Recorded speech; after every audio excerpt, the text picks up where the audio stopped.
আজকে আমরা পড়ব দ্বাদশ শ্রেণীর সাহিত্য চর্চা বইয়ের পূর্ণাঙ্গ সহায়ক গ্রন্থের গাঢ় পাহাড়ের নিচে গল্পটি। আমার বাংলা গদ্য গ্রন্থটি পদাতিক কবি সুভাষ মুখোপাধ্যায়ের লেখা। তিনি সুদীর্ঘ কয়েকটি বছর পদাতিক হয়ে বাংলার পথে ঘাটে মাঠে বেরিয়ে দেশের মাটির সঙ্গে পরিচয় সাধন করেছেন। গাঢ় পাহাড়ের নিচে গল্পে লেখক এক একজন লড়াকু মানুষের কাহিনী শোনান। এদের জীবনে রূপকথা বা স্বপ্ন কিছুই নেই। লাঞ্ছিত এই মানুষের কাছে গিয়ে তিনি নিজের চোখে দেখে তা উপলব্ধি করেছেন। এবার আমরা গল্পের সম্পূর্ণ প্রেক্ষাপটটি পড়ব। চৈত্র মাসে যদি কখনো ময়মনসিংহ যাও, যা বর্তমানে বাংলাদেশের ময়মনসিংহ, রাত্রিরে উত্তর শিয়রে তাকাবে, অর্থাৎ রাত্রিরে উত্তরের মাথার দিকে তাকাবে, দেখবে যেন একরাশ মানে অনেকটি জায়গা নিয়ে ধোঁয়াটে মেঘে কারা আগুন লাগিয়ে দিয়েছে। অর্থাৎ দেখে মনে হবে মেঘে যেন কারা আগুন লাগিয়ে দিয়েছে। না না, ভয় পাবার কিছু নেই, আসলে ওটা মেঘ নয়, গাঢ় পাহাড়। গাঢ় পাহাড়ে যারা থাকে বছরের এই সময়টা তারা চাষবাস করে। গাঢ় পাহাড় হচ্ছে, আমরা যে ভূগোলে মেঘালয়ের গাঢ় পাহাড় পড়েছি, সেই মেঘালয়ের একটি উল্লেখযোগ্য পাহাড় হচ্ছে গাঢ় পাহাড়। তো এই পাহাড়ে যারা থাকে বছরের এই সময়টা অর্থাৎ চৈত্র মাসে তারা চাষবাস করে। তাদের হাল নেই, বলদ নেই, তাছাড়া পাহাড়ের উপর তো শুধু গাছ আর পাথর, মাটি কোথায় যে চাষ করবে? অর্থাৎ পাহাড়ের ওপরে মাটির দেখা নেই বলে গাঢ় পাহাড়ের অধিবাসীরা চাষ করতে ব্যর্থ। তবু তারা ফসল ফলায়, নইলে সারা বছর কি খেয়ে বাঁচবে? তাই বছরে এমনি সময় শুকনো ঝোপে ঝাড়ে তারা আগুন লাগিয়ে দেয়। তাই বছরের এমনি সময় মানেই চৈত্র মাসে তারা শুকনো ঝোপে ঝাড়ে আগুন লাগিয়ে দেয়। সে কি যে সে আগুন, এই লাইনটির মানে ভয়ঙ্কর আগুনের কথা বোঝানো হয়েছে। যেন রাবণের চিতা জ্বলছে তো জ্বলছেই। এখানে পদাতিক কবি সুভাষ মুখোপাধ্যায় সেই গাঢ় পাহাড়ের ওপরে যে ভয়ঙ্কর আগুন লাগানোর সঙ্গে পৌরাণিক কাহিনী রাবণের চিতা জ্বলার প্রসঙ্গকে এনেছেন। আসলে যখন রাম ও রাবণের যুদ্ধ হচ্ছিল, তখন রাবণের স্ত্রী মন্দোদরী দেবী রামের কাছে গিয়ে আশীর্বাদ চান তিনি যেন, অর্থাৎ মন্দোদরী দেবী যেন কখনো বিধবা না হন। অর্থাৎ পুরাকালে নিয়ম ছিল স্বামীর চিতা যতক্ষণ জ্বলবে ততক্ষণ তিনি বিধবা নন। তাই রাবণের চিতা এত সময় ধরে জ্বলছিল এবং মনে করা হয় আজও জ্বলছে। সেই ভয়ঙ্কর আগুন জ্বলার সঙ্গেই গাঢ় পাহাড়ের উপরে আগুন লাগার প্রসঙ্গ কবি এখানে এনেছেন বা লেখক এখানে এনেছেন। বছরের এমনি সময় যেন বন জঙ্গলের গাছপালারাও ভয়ে শুকিয়ে কাঠ হয়ে থাকে। মানে এত ভয়ঙ্কর আগুন, গাছেরাও যেন ভয়ে শুকিয়ে প্রাণ তারা হারিয়ে ফেলে। জঙ্গলে যখন আগুন লাগে তখন হয় মজা। বনের যত দুর্ধর্ষ জানোয়ার অর্থাৎ ভয়ঙ্কর জানোয়াররা প্রাণ নিয়ে পালাই পালাই করে। বাঘ, অজগর, হরিণ, শুয়োর যে যেদিকে পারে ছোটে। আর পাহাড়ি মেয়ে পুরুষরা সেই সুযোগে মনের সুখে হরিণ আর শুয়োর মারে। মানে যখন ভয়ঙ্কর আগুনে এই হরিণ শুয়োররা প্রাণ বাঁচাতে জঙ্গল ছেড়ে পালায়, তখন সেখানকার সেই পাহাড়ি মেয়ে পুরুষরা হরিণ আর শুয়োর মেরে ফেলে। তারপর সন্ধেবেলা শিকার সেরে গোল হয়ে ঘিরে নাচ আর গান করে। এদিকে আস্তে আস্তে গোটা বন পুড়ে ছাই হয়ে যায়। পাহাড়ের ওপর পুরু হয়ে পড়ে থাকে কালো ছাইয়ের পলেস্তারা। পলেস্তারা মানে প্লাস্টারের ভাঙা অংশকে বলা হচ্ছে। পাহাড়ের ওপরে ছাইয়ের পরিমাণ এতটাই জমে থাকে, মনে হয় যেন অনেকটা জায়গা জুড়ে কোনো প্লাস্টার ভেঙে পড়ে রয়েছে। সেই ছাইয়ের ওপরেই বীজ ছড়াতে যার সময়, দেখতে দেখতে সেই পোড়া জমির ওপর সবুজ রং ধরে। মাথা চারা দেয় ধান, তামাক আর কত ফসল। মানে সেই পোড়া জমিতে ধান, তামাক এবং অন্যান্য ফসলে জমি ভরে ওঠে।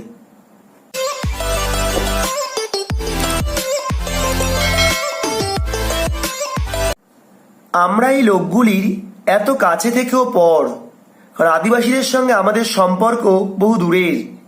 শুধু জানি উত্তর দিকের আকাশটা বছরের শেষে মানে চৈত্র মাসে একবার দপ করে জ্বলে ওঠে, কারণ তারা পাহাড়ের ওপরে আগুন লাগিয়ে দেয়। দূরের আশ্চর্য মানুষগুলো তারপর কখন যে মেঘের রঙে মিলিয়ে যায় তার খবর রাখি না। কাছাকাছি গিয়েছিলাম একবার। এখানে লেখক বলছে একবার সেই গারো পাহাড়ের অধিবাসীদের সঙ্গে তিনি পরিচিতি করেছিলেন। গারো পাহাড়ের ঠিক নিচেই সুসাং পরগনা। রেল লাইন থেকে অনেকটা দূরে এই সুসাং পরগনা। গাড়ি যাবার যে রাস্তা, সে রাস্তায় যদি কখনো যাও কান্না পাবে, কেন এত দুর্গম রাস্তা, সে রাস্তায় গাড়ি নিয়ে যাওয়া বেশ কষ্টকর। তাই লেখক বলছেন তার চেয়ে হেঁটে যেতে অনেক আরাম। সুসাং শহরের গা দিয়ে বয়ে গেছে সোমেশ্বর নদী, অর্থাৎ সোমেশ্বর হচ্ছে এক পাহাড়ি নদী। শীতকালে দেখতে ভারী শান্তশিষ্ট। কোথাও কোথাও মনে হবে হেঁটেই পার হই, এত পরিষ্কার স্বচ্ছ জল। কিন্তু যেই জলে পা দিয়েছি, লেখক বলছেন অমনি মনে হবে যেন পায়ে দড়ি দিয়ে কেউ টেনে নিয়ে যাচ্ছে। মানে পাহাড়ি নদীতে এত স্রোত, স্রোত তো নয়, যেন কুমিরের দাঁত। মানে জলের মধ্যে এত ভয়ঙ্কর স্রোতের কথা এখানে লেখক বলছেন। আর পাহাড়ি নদী স্বভাবতই খরস্রোতা হয়ে থাকে। পাহাড়ি নদী সোমেশ্বরী সর্বদা যেন রেগে টং হয়ে আছে, মানে ভয়ঙ্কর রেগে আছে। লেখক বলছে সেখান দিয়ে হেঁটে হেঁটে নদী পার না হয়ে তার চেয়ে ফেরি আছে। গরু, ঘোড়া, মানুষ একসঙ্গে দিব্যি আরামে পার হও সেই ফেরি করে বা নৌকো করে। নৌকো কে চালায়? হিন্দুস্তানি মাঝি। তার মেজাজ যদি ভালো থাকে তোমার কাছ থেকে, অর্থাৎ সেই নৌকোতে ওঠা পথিকদের সঙ্গে তাদের কাছ থেকে দেশ বিদেশের হালচাল জেনে নেবে। হয়তো গর্ব করে বলবে। গর্ব করে কে বলবে? হিন্দুস্তান মাঝি। তার যে বিহারি মনিব, বাংলায় সব ফেরিঘাটেরই সে মালিক। মানে তার বিহারি মনিব বাংলার সব নৌকোঘাটগুলির মালিক। পাহাড়ের নিচে যারা থাকে তারা আমাদের মতোই হাল বলদ নিয়ে চাষাবাদ করে। অর্থাৎ পাহাড়ের নিচে, পাহাড়ের পাদদেশের অঞ্চলে বলা হচ্ছে, সেখানে তারা হাল বলদ নিয়ে চাষাবাদ করে। মুখ চোখে তাদের পাহাড়ি ছাপ। হাজং, গারো, কোচ, বানাই, ডালু, মারগান, এমনি সব নানা ধরনের জাত। এরা কিন্তু সবই আদিবাসী উপজাতি। গারোদের আলাদা ভাষা। হাজং, ডালুদের ভাষা যদিও বাংলা, কিন্তু তাদের উচ্চারণ আমাদের কানে একটু অদ্ভুত থেকে।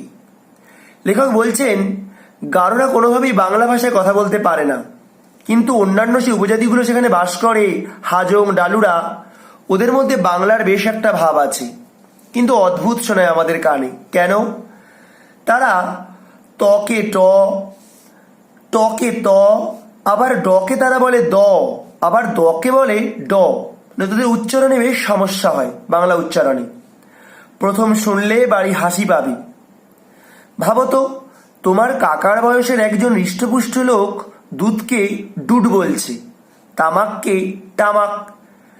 তারা উচ্চারণে ভুল করে বলে। এই অঞ্চলের গারোদের ঘর দূর থেকে দেখলেই চেনা যায়। কেন?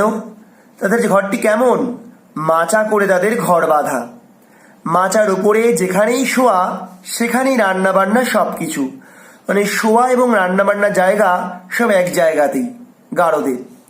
হাঁস মুরগিও সেই উচ্চাসনেই থাকে, অর্থাৎ ওদের সাথেই হাঁস মুরগিরও বাস। এটা হচ্ছে পাহাড়ি স্বভাব। পাহাড়িরা বা পাহাড় অঞ্চলের অধিবাসীরা এইভাবেই বসবাস করে। বুনো জন্তু জানোয়ারের ভয়েই এই অবস্থা। তারা প্রচণ্ড ভয় পায় বুনো জন্তু জানোয়ারদের। এই অঞ্চলের হাজংরাই সংখ্যায় সবচেয়ে বেশি। হাজং কথার মানে নাকি পোকা। তাদের মতে, অর্থাৎ গারোদের মতে, পাহাড়তলির এই অঞ্চলে হাজংরাই প্রথমে আসে। আর তখন চাষবাসে তাদের জুড়ি নাকি আর কেউ ছিল না। মানে হাজংরা খুব ভালো চাষাবাদ করতে পারত। পাহাড়ি গারোরা তাই তারিফ করে তাদের নাম দিয়েছে হাজং। হাজং শব্দের অর্থ হলো চাষের পোকা। তারা এত ভালো চাষ করতে পারে হাজংরা। ধানের ক্ষেত দেখলে কথাটা বিশ্বাস না করে উপায় নেই।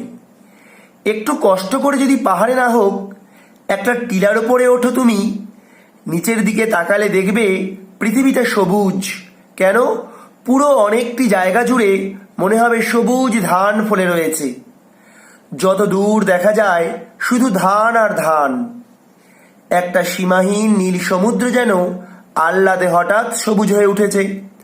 আমরা জানি পৃথিবীর নিচের অংশকে জলভাগ বলা হয়, জলভাগের অংশ নীল। তাই নিচের দিকে তাকালে আমরা কি দেখতে পাচ্ছি? এখন সবুজ। তাই লেখক আনন্দ সহকারে বলছে সেই দিকে তাকালে তুমি দেখতে পারবে নীল সমুদ্র যেন মহানন্দে সবুজ হয়ে গেছে। এত ফসল, এত প্রাচুর্য, তবু কিন্তু মানুষগুলোর দিকে তাকালে মনে হয় জীবনে তাদের শান্তি নেই, মানে তারা কষ্টে রয়েছে। একটা দুষ্ট শনি, আমরা বলি শনির দশা, খুব খারাপ দশা। তো লেখক বলছেন একটা দুষ্টু শনি কোথাও কোন আনাচে যেন লুকিয়ে আছে। তাই সেই পাহাড়ি অঞ্চলের মানুষদের জীবনে শান্তি নেই। ধান কাটার সময় বাড়ির মেয়ে পুরুষ সবাই কাস্তে নিয়ে মাঠে ছুটবে, কারণ প্রচুর পরিমাণে ধান, একা একা তো আর কাটা যাবে না। পিঠে আটি বাঁধা ধান নিয়ে ছোট ছোট ছেলের দল কুজো হয়ে খামারে জুটবে, মানে তারা কুজো হয়ে ধান তোলে। কিন্তু মাঠ থেকে যা তোলে তার সবটা ঘরে থাকে না। কেন? কারণ পাওনা গন্ডা আদায় করতে চলে আসে জমিদারের পাইক বা বরকন্দাজ, মানে এখানে বলা হচ্ছে বেশি লাঠিয়াল জাতীয় প্রজাতির মানুষরা। সে এক মজার ধাঁধা। তখন তারা গালে হাত দিয়ে যেন বলে,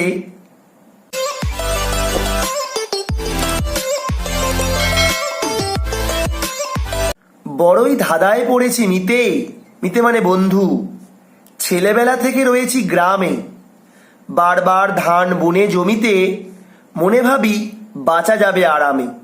ধান বুনলে তারা ভাবে তাদের এই বছরটি খুব ভালো যাবে। মাঠ ভরে যেই পাকা ফসলে সুখে ধরি গান ছেলে বুড়োতে, একদা কাস্তে নি সকলে, সবাই মিলে আমরা কাস্তে ধান কাটি। লাঠির আগায় পাড়া জুড়োতে, তারপর পালে আসে পেয়াদা, খালি পেটে তাই লাগছে ধাঁধা। মানে এখানে তারা যখন পাকা ফসলে আনন্দ করে ধান ঘরে তুলবে, ঠিক সেই সময় লাঠি দিয়ে পেয়াদারা সেখানে ছুটে আসে তাদের পাওনা গন্ডা আদায় করতে।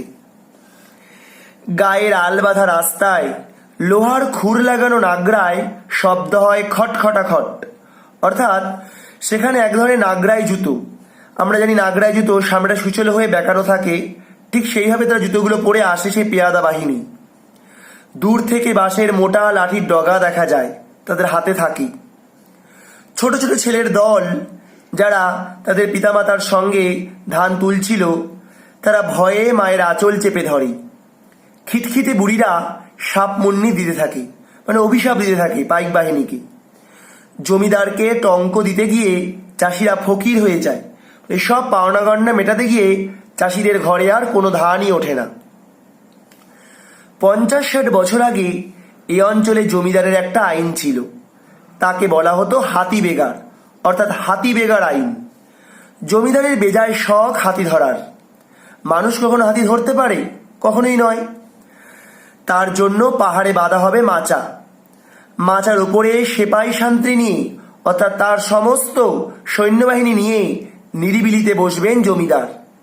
সেই সঙ্গে পান থেকে চুন না খসে তার ঢালাও ব্যবস্থা, যাতে কোনো অনিয়ম না হয় জমিদারের, তার জন্য অনেক ব্যবস্থা থাকে। আর প্রত্যেক গাঁ মানে গ্রাম থেকে প্রজাদের আসতে হবে নিজের নিজের চাল চিরে বেঁধে। কেন? যে জঙ্গলে হাতি আছে সেই জঙ্গল বের দিয়ে দাঁড়াতে হবে সেই সাধারণ মানুষদের, আর জমিদার হাতি ধরবে। ছেলে হোক বুড়ো হোক কারো মাপ নেই।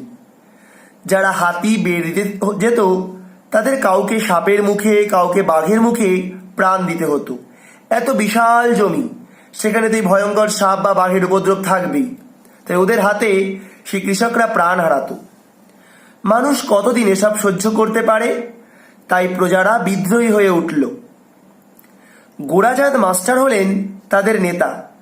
অর্থাৎ তার গোরাচাঁদ মাস্টারের পয়সা কম হতে পারে, কিন্তু তারা কৃষকদের হয়ে তিনি নেতৃত্ব দিয়েছিলেন। চাকলায় চাকলায় বসলো মিটিং, অর্থাৎ চাকলা অর্থাৎ অঞ্চল ভিত্তিক মিটিং মিছিল বসলো। কামার শালায় তৈরি হতে লাগলো মারাত্মক অস্ত্রশস্ত্র। শেষ পর্যন্ত জমিদারের পল্টনের হাতে, মানে জমিদারের সৈন্যদের হাতে প্রজাদের হার হলো। কিন্তু হাতি বেগার আর চলল না, মানে জমিদার সে নিয়ম বন্ধ করে দিল। এখনো চৈতন্যনগরে হিঙ্গুর কোনায় গেলে মোড়ল আমুদ মোড়লের বংশধরদের মুখে বিদ্রোহের গল্প আজও শোনা যায়, তখনকার সেই গোরাচাঁদ মাস্টারের সে নেতৃত্ব দেওয়া বিদ্রোহের কথা। থুরথুরে বুড়ো যারা, তারা দুঃখ করে বলে, সেকালে সর্ষের ক্ষেতে আমরা লুকোচুরি খেলতাম। মাঠে এত ধান হতো যে কাকপক্ষীরও অরুচি ধরত। কাকপক্ষী আর কত ধান খাবে, এত ধান তাদের অরুচি ধরত। গোয়ালে থাকতো ৬০-৭০টা গরু, নর্দমায় দুধ ঢালাই হতো।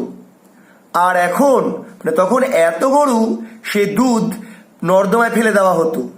আর বর্তমানে এক ফোঁটা দুধের জন্য পরের দুয়ারে হাত পাততে হয়। অর্থাৎ সভ্যতার উন্নতির সঙ্গে সঙ্গে আমরা পরিবেশকে হারিয়েছি, আমরা বন্য জন্তুদের হারিয়েছি। একটা কথা আগে থেকে বলে রাখি, ও অঞ্চলে যদি কখনো তুমি যাও, মানে আমরা যে গল্পটা পড়ছি যারা এই পাঠকবর্গ, ওরা তোমাকে বাঙ্গাল বলবে। চটে যেও না কিন্তু, মানে রেগে যেও না যেন। বাঙ্গাল মানে বাঙালি। বাংলাদেশে থাকলেও ওদের আমরা আপন করে নিইনি, তাই ওরাও আমাদের পর ভাবে। অর্থাৎ ওরা আদিবাসী আর আমরা বাঙালি, আমাদের মধ্যে সম্পর্ক আজ বহু দূরের। অথচ আমরা সবাই কিন্তু বাংলাদেশের মানুষ। বাংলাদেশের এক প্রেক্ষাপটকে লেখক এখানে তুলে ধরেছেন। এখানেই আমাদের শেষ হয়ে গেল গারো পাহাড়ের নিচে গল্পটি। ভিডিওটি কেমন লাগলো অবশ্যই কমেন্ট বক্সে জানাবে।